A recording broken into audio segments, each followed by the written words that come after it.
it's all about micro goals. Having a big goal is brilliant. Saying I want to run a marathon is brilliant. But what you need to do if you're starting from scratch is saying, I need to start off with a slow jog.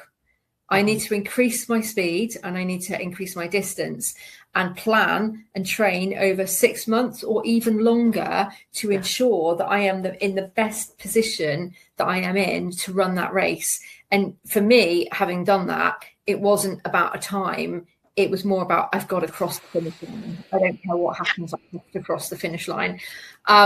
So for me, micro goals are really important, because when you look at the bigger picture, sometimes it can be overwhelming. If you want to lose 100 pounds, that's great. But let's say I want to lose 2 pounds every week for the next 6 weeks. Yes. And I'll start to feel changes in my body. I'll start to notice changes in my skin, and I'll start to have more energy. And actually, if you say, I want to lose 100 pounds and you go at it, 100 kilometers an hour, you are inevitably going to exhaust yourself very, very quickly. So actually, in order to make really good, productive and positive change, it's got to be broken down in stages. Yeah. And then seeing, I think if you're really willing to do the work, do you really want that thing? Because when you put the time into it and you break it down, then you really see, well, am I really willing to do that or not? Because everything that we commit to does have a cost. So that time, am I really willing to dedicate to that? Am I connected enough to the why behind why I want to do that? Is that why the right why?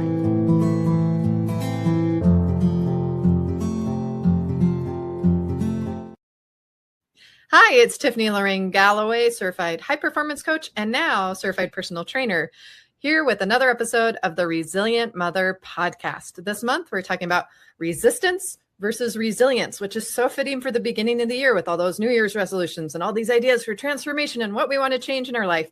And I have someone here who is really great at psychology and the power of change. I have Hannah Ashwell here. Thank you so much for being here and joining me. Please tell us more about you. Oh, Tiffany, thanks so much for having me on. It's great to be here. So I'm Hannah. I live in the UK and I'm a therapist and a psychologist. And I have a real passion about helping people make the changes that they need to make to live the lives that they really want to lead and to thrive and to move forward. And breaking it down and making it sustainable, because so often when people make a change, they'll do it suddenly. Oh, I'm going to, go to the gym every day. And then after 15 days, they've stopped. So it's about making the change, but ensuring that it's sustainable and that it's healthy at the same time. You must be very busy at this time of year.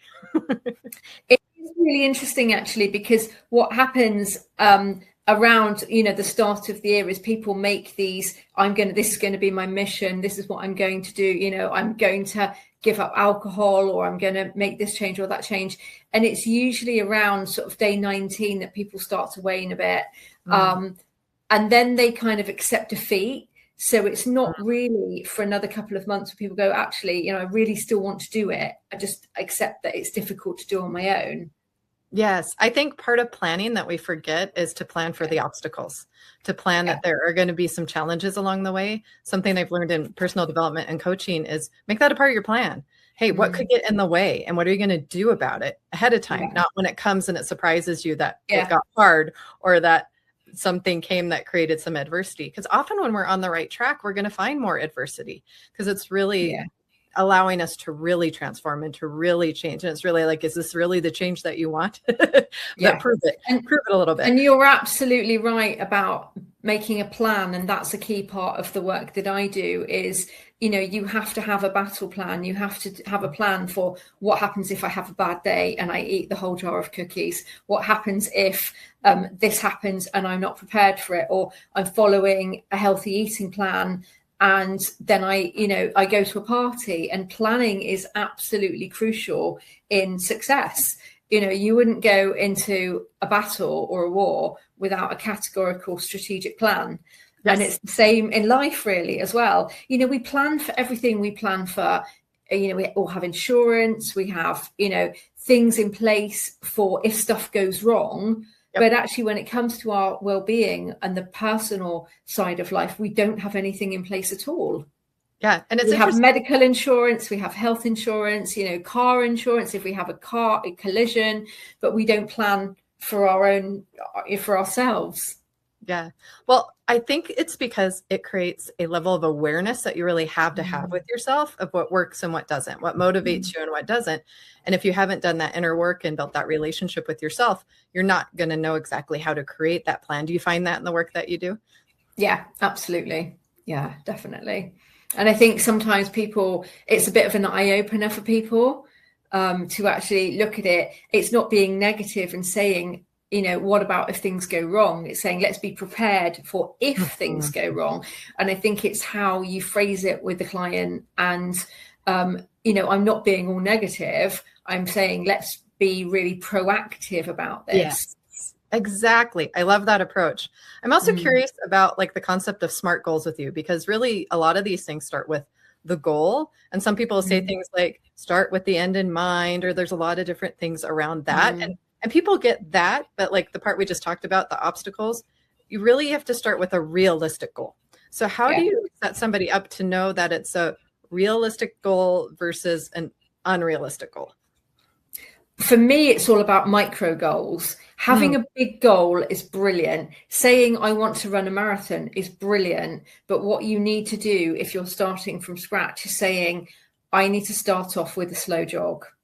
I need to increase my speed and I need to increase my distance and plan and train over 6 months or even longer to ensure that I am in the best position that I am in to run that race. And for me, having done that, it wasn't about a time.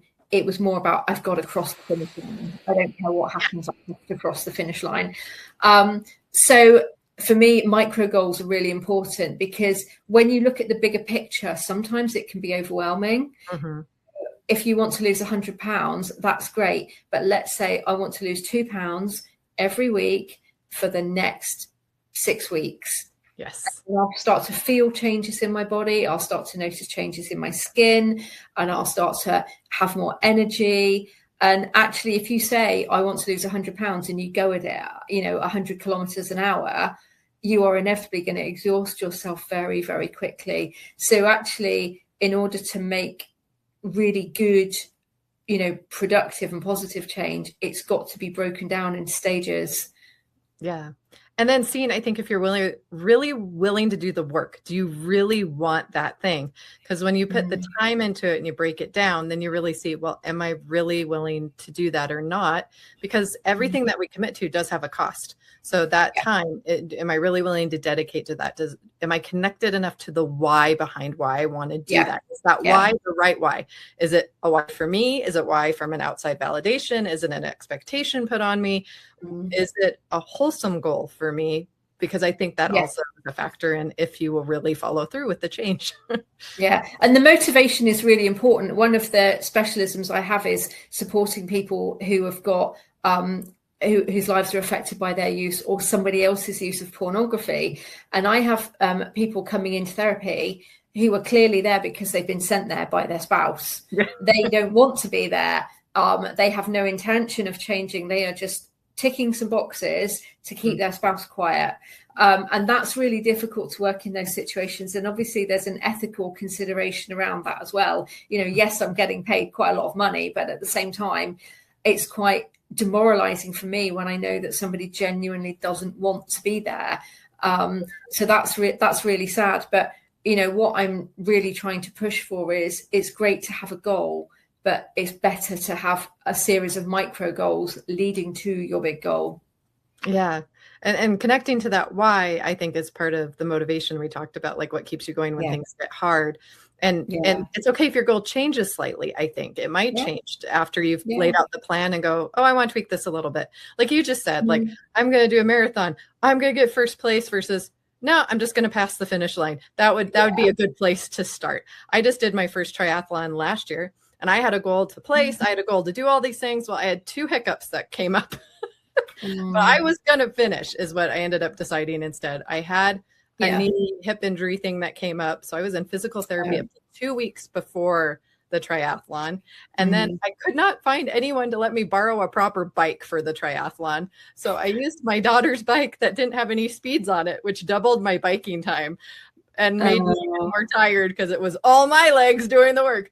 But I finished the race and I have my little medal that says finished over there, and I'm happy. I did my first triathlon. That was the original goal.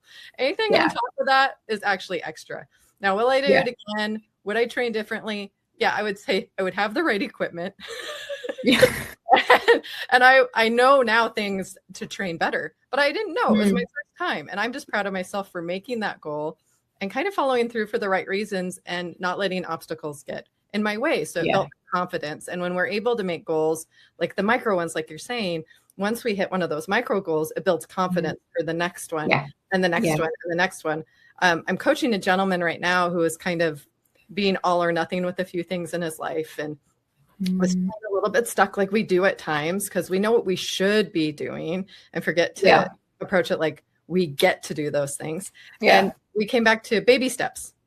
Baby steps towards it is still progress. A little momentum in that direction is still progress. It doesn't have to be all or nothing. It doesn't have to be an immediate lifestyle change overnight. A series of goals. I get here first, then I get here, then I get here. Like, okay, I did my first triathlon. I learned. Now my next one, I do a little bit better. My next one, I do a little bit better and build towards something more. But in the end, I think really my goal was just to have something get me moving and fit and back in shape again. And now I'm open to like exploring some other options. Like, was that for me or not? Would I do it again or not? I don't know, but I did it. I can check the box, right? So and actually when we think, I'll use weight loss, for example, when we think about changing our behaviors and our thought process in terms of losing weight, everything is measured by numbers, isn't it? You quantify your success by the numbers. And actually what we have also is what is known as non-scale victories. So you might not be losing the weight, but actually if you're changing your diet and you're integrating more healthy habits, you will notice other changes. So like I said, your skin, your hair, having more energy, and it may not be reflected every single week by numbers on the scales, but you will start to feel it and notice it in other ways. But we're so fixated on the numbers that we only see that. Do you just feel stuck? It's the new year. You expected some change, but the motivation, the momentum, it's just not there and you can't figure out why. Well, you might want a life coach. Hi, I'm Tiffany. I'm a certified high performance coach and have been for about 3 years now. And I can get people results in small mini coaching sessions. Give me 30 minutes of your time. Let me show you how you can get a breakthrough and transformation by having someone help you see what you can't see and hear what you might not be hearing in your own words and in your own story. You're the author of your story. Let me help you take back your pen and start writing the story you actually want to create, to thrive in your life and feel alive. Text coach to 435-294-5456 or shoot me an email over at resilientmomrising@gmail.com. We've got the solution for you. Integrating more healthy habits, you will notice other changes. So like I said, your skin, your hair, having more energy, and it may not be reflected every single week by numbers on the scales, but you will start to feel it and notice it in other ways. But we're so fixated on the numbers that we only see that as the success. And actually that's really dangerous. Oh, it can be. I've had eating disorders. As a teen, I lost my period at one point and knew I had taken things too far. And with that, I had the realization of, do I want kids or not someday? How important is this number to me? Is it more important than that? And I did have a boyfriend at the time that also helped motivate some change there and realized I didn't need to be that stick thin to be attractive, but it was just the mindset that I was in at the time. But it really was something that I realized some people can get really stuck in, is the fixation with the number. Because you could be that number and you could be total muscle and lean body fat, or you could be that weight and a skeleton and no muscle. And so that number doesn't mean a whole lot when everyone's body is different. We have a different composition. But here's the other thing. It doesn't change your value as a person. No. And that's where people totally get caught up in, I must look like this to be valuable. I must look like this to be attractive. Instead of the intrinsic value of, I am the only me in the universe, and the right person's going to love me. Yeah, we're seeing that really kind of manifest. I don't know what it's like in the States, but there's been a real explosion in people using weight loss medication, and they are losing weight absolutely rapidly. And there are two issues here. One is that without the therapy behind it, as soon as they stop taking that medication, they not only regain the weight, but they generally regain more weight than their starting weight. And then the other thing is that people, they look how they've envisaged that they want to look for many, many years, but are deeply unhappy. And that actually has been all over the media over the last couple of weeks. People saying, I'm still as miserable as I was when I was, 74,000, kilograms or whatever. So, I think without the proper psychology behind it, again, it's not sustainable. It's a sticking plaster, isn't it? And that's the same thing with people that become millionaires, or we've heard this about Olympians winning that medal, and then I won the medal, now what? Or what do I do? I'm an athlete and I got an injury, and now I can't do that anymore. And it's like this identity crisis that we can get into if we don't do the inner work, and if we're fixated on one thing, meaning that my life is meaningful, one thing meaning that I have value in the world today.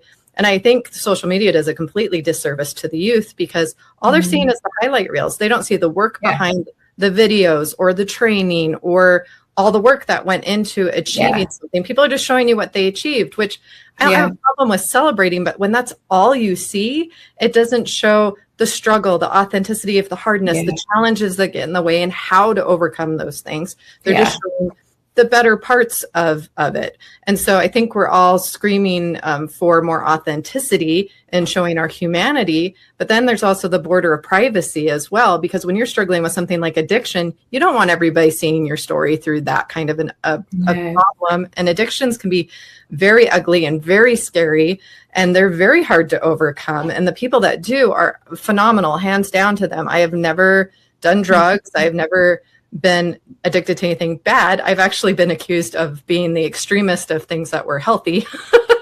And noticed a different pattern that needed to change, because my family does have a history and a biology towards addictive behavior, because we have past generations who are alcoholics. We have past generations of other things, and that genetic makeup is still there. And so some of these things too are really important, because it's not just about you and your body. What you do will actually affect the next 3 generations, and is part of their genetic makeup. So it's not just about you and what you do. And I think that can be really motivating too, when you realize that. Breaking the cycle, basically, but doing it in a really healthy way. I'm just picking up on what you said there. There is, when we think of eating disorders, we immediately think of anorexia and bulimia, but there are actually 15 diagnosable or eating disorder patterns, and one of those is orthorexia, and that's basically an obsession with healthy eating. And I think there are certain influencers that I follow on social media who only eat chickpeas, broccoli, and banana. And the thing is that, and it's great, it's worked for them, that's brilliant. But what we don't see is that there are potentially millions of really influential teenagers that are watching that then think that is all they can eat to look the way that they want to look.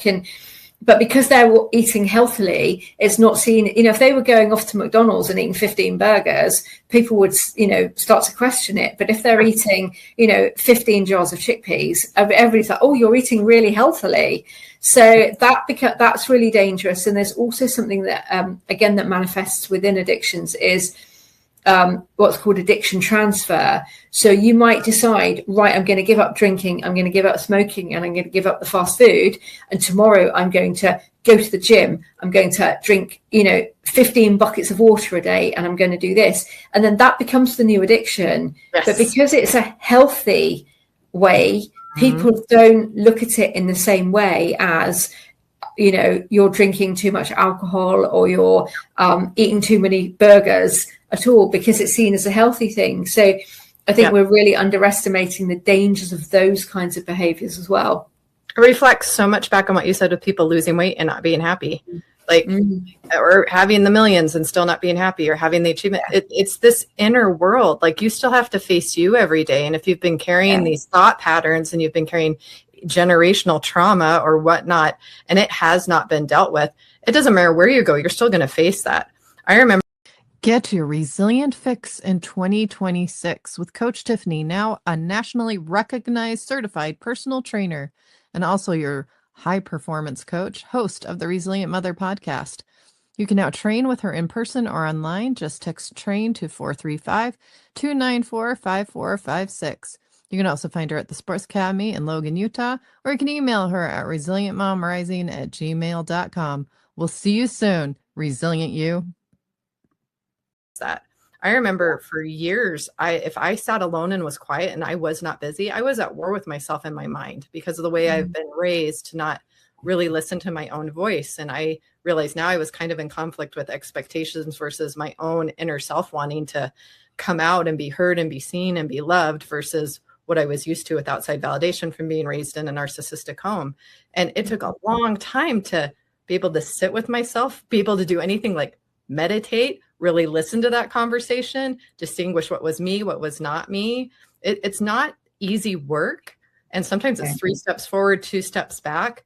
But then it's like coming home to yourself, like the original soul and person and alignment that you were supposed to be. And it brings this peace that nothing else can bring. No achievement, no weight number, no amount of money in the bank can replace someone who's at peace within themselves and home with themselves. Yeah. And I think we have become conditioned to not feeling feelings because we're so quick to mask them. And actually, I've got a book being published in March, and I was just finishing off tweaking it a little bit over the last couple of days. And one of the things that I've written a lot about is because we have got so many distractions in life now, and we cannot cope with negative feelings. So, like, for instance, snacking. We don't feel hungry anymore because if we have a tiny inkling of feeling hungry, we go straight to the drive-through and we get something to deal with it. If we don't feel boredom because we just scroll on our phones endlessly, we don't, we're not able to detach and relax because there's that constant need for stimulation. And this is really, really affecting future generations as well. Children don't know how to do nothing. They don't know how to stare out of the window. They're losing the ability for creative play. And actually, there was something in the media in the UK this week saying children are starting elementary school and they're opening books and they're thinking that they can turn the pages like that with their fingers and scroll. And we have got into really, really dangerous territory. We constantly look for something to regulate ourselves and to keep us on, a straight kind of emotional path, and we're not able to feel negative feelings. If a child is upset, we give them a phone, we stick something in their mouth. And it's so, so dangerous.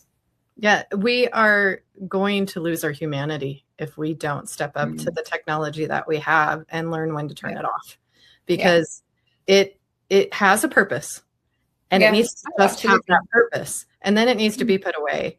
I am kind of furious that my kids have screens after 2020. They didn't have screens before then. Now it's almost required for them to do their schoolwork. I don't think it's necessary. And I'm really grateful that my teenagers didn't really have that issue until 9, 10 years old. So before that, they didn't have that. We played, we did Play-Doh, we did crafts, we did a lot of interaction, and even Montessori school, which I'm a huge fan of for the elementary school age, because I got to be a part of the conversations they were having with themselves. I got to see when one was interested in numbers and give them more number things. I got to see when one was interested. And you can be more reactive and more personal as well. Yeah, I wouldn't be able to customize the experiences, and I wouldn't give those memories up of having those very intimate interactions with my children over any scrolling or any information that's out there that wants to be fed to me.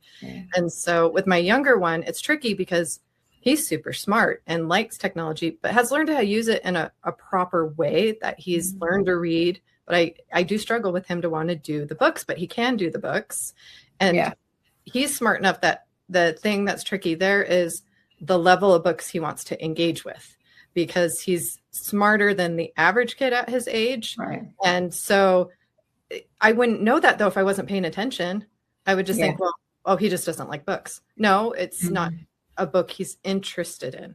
But if I just hand him a tablet and let him find a YouTube reading of a book, or I just hand him something, there's something we lose when we don't read, we don't write. I do online school right now, and it's really hard for me. I do not like online school, but it's what I need to do right now to get a master's degree with the responsibilities that I have. But I still find I have to print things out. I need to highlight things. I need to write things. It's the only way my brain can really retain it properly. And reading a book is like the best thing for sleep. I think it's really interesting that we're all struggling with sleep when people used to read a book before they went to bed.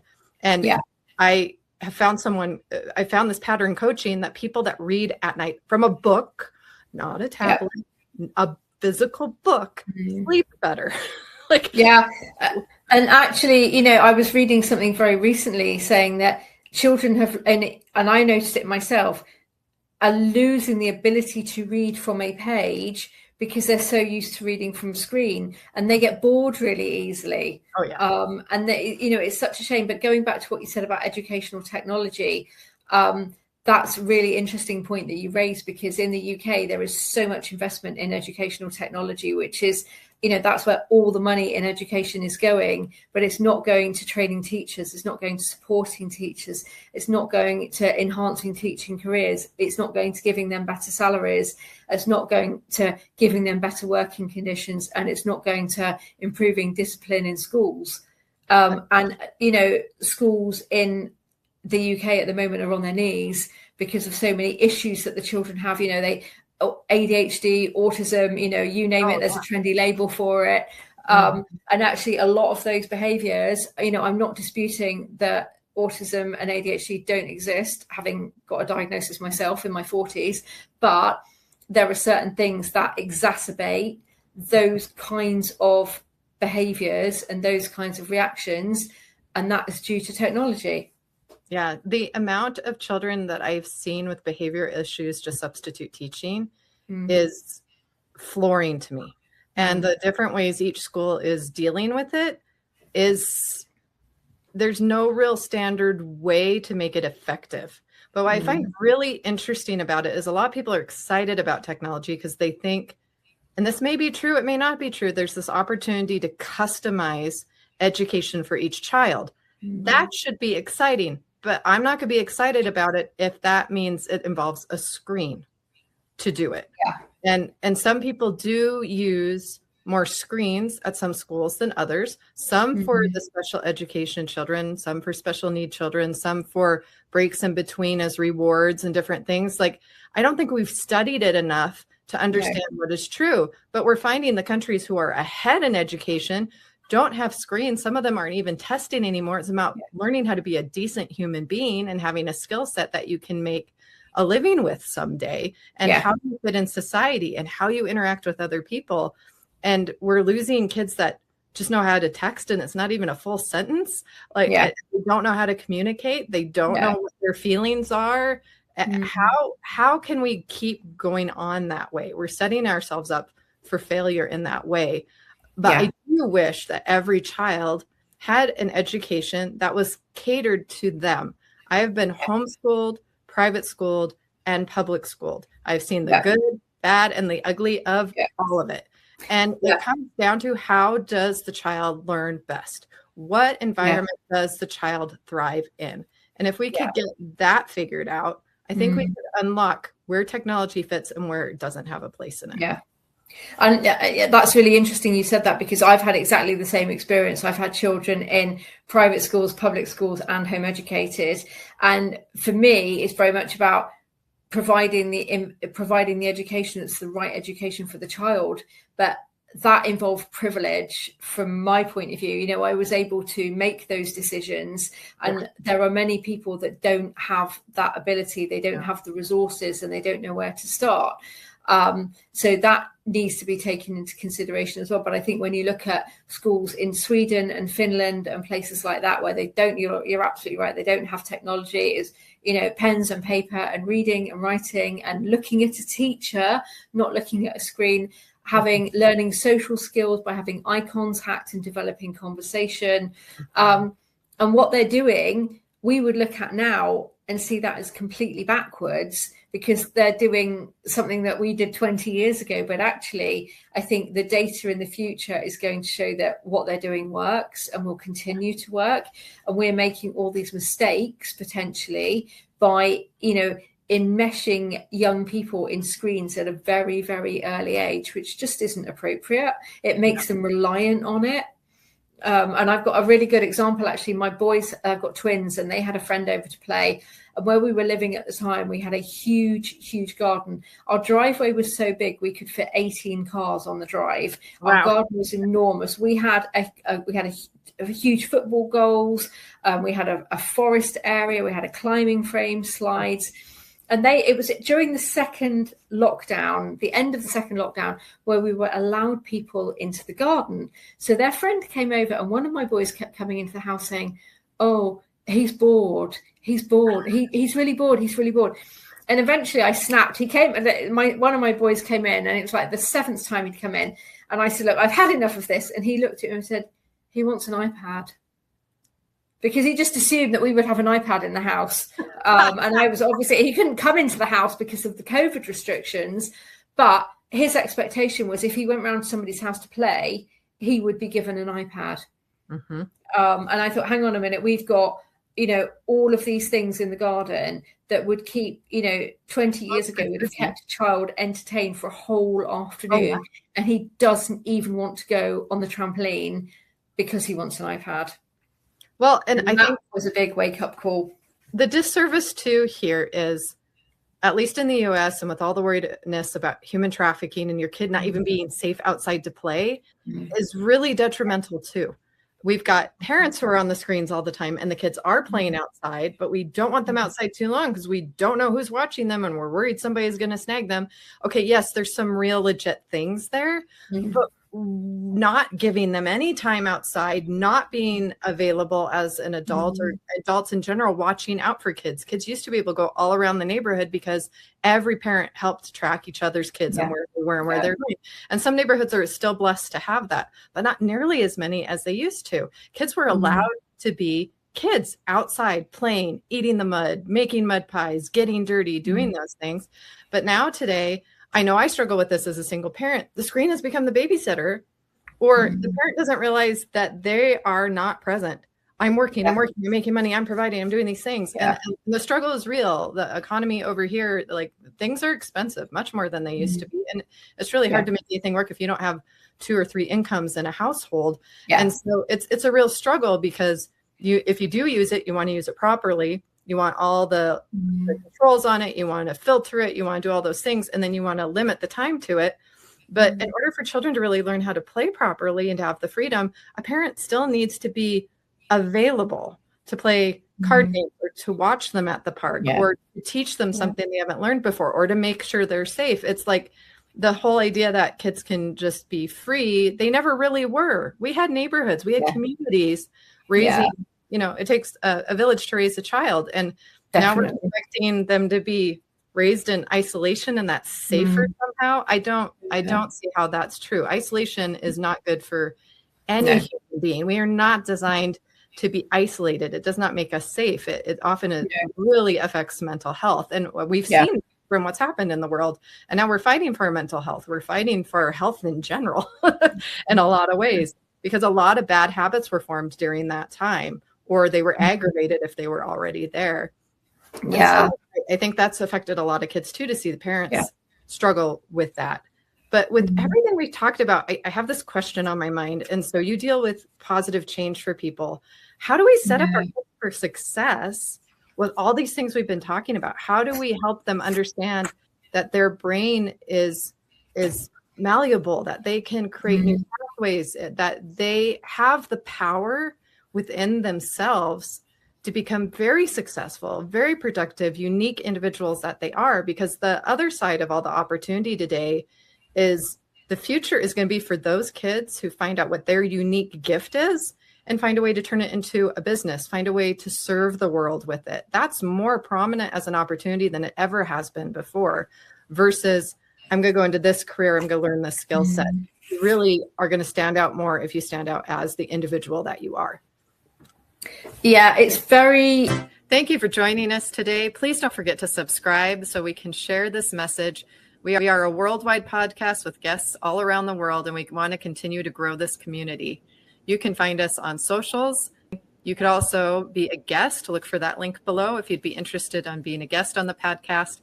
If you know a sponsor or would like to be a sponsor, please reach out to me or Catherine as well. Sure. We want you all on this journey. We want to hear your stories. We want to share your stories. We want to gain strength from each other because together we're stronger. And to never forget the blessing of being a mother and what we're creating. We're creating the future every single day of our lives. So get on this train with us and let's do this thing, moms. I believe in you. Believe in yourself. God bless. And we'll see you around. Take care.